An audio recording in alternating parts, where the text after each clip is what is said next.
If you've been trying to grow your curls for years and they always seem to stop at the same length, I want you to consider something.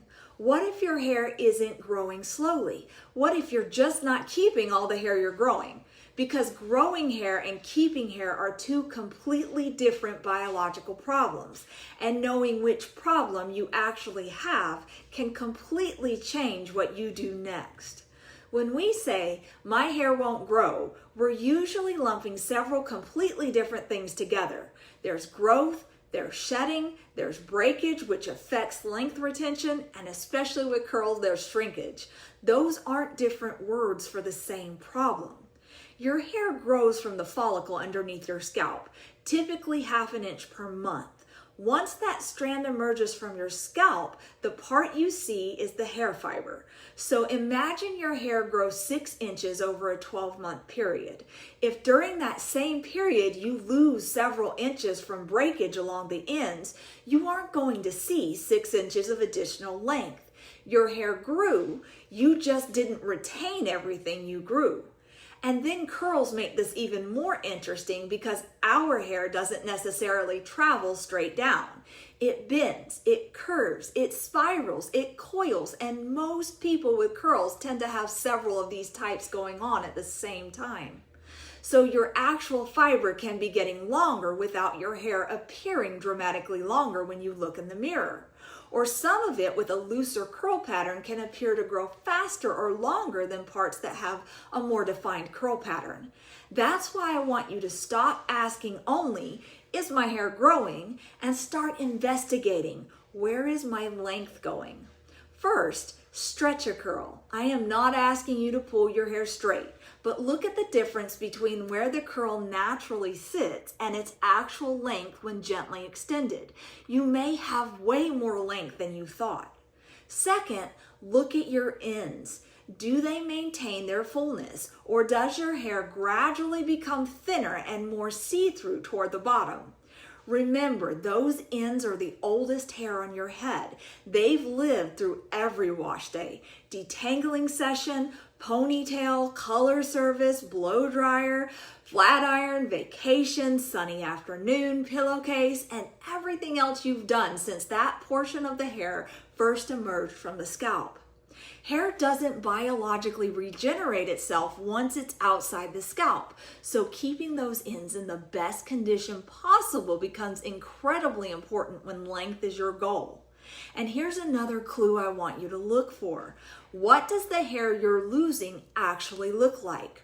Are you primarily seeing full-length strands? Are you finding lots of shorter pieces? Does the amount seem dramatically different from what is normal for you? And is something else changing at the same time? Your density, your part, your hairline, or your scalp? Because now we're asking much better questions. Once you identify the right problem, you have a much better chance of finding the right solution. And there is an important boundary here. If you're experiencing a noticeable change in shedding, thinning, bald areas, changes in density, or something happening with your scalp that concerns you, that's when I want you talking to a dermatologist trained in trichology. Not TikTok, not your favorite influencer, and not even just your hairstylist. While a visit to a hairstylist certified in trichology would be a great option, most stylists do not receive this level of advanced training and certification. Hair loss is not something to just throw a product at. There could be things happening internally that require medical diagnosis, and knowing when something falls outside of our scope is part of being a responsible beauty professional. But there's another side of this that has become really interesting to me. Over the years, many of our long-term Curltelligence clients have independently told us that their hair is getting longer, much longer. And longer hair is not the only change they report. We've heard changes in manageability, curl behavior, appearance, and how their hair performs over time. Now, I need to be very clear about something. Client reports are not laboratory evidence, they're observations. But when you keep seeing something and hearing the same thing independently from many different people over and over, you start asking why. And that is exactly where we are. We're now in the early stages of collaborating with a researcher because we want to study what we're seeing and determine whether we can actually measure it. Maybe the evidence will support some of our hypotheses and theories. Maybe we'll discover something entirely different. That's what makes research so exciting. We don't want science to prove us right. We want science to help us understand what's actually happening. And now I want to hear from you. Have you ever said, my hair just won't grow?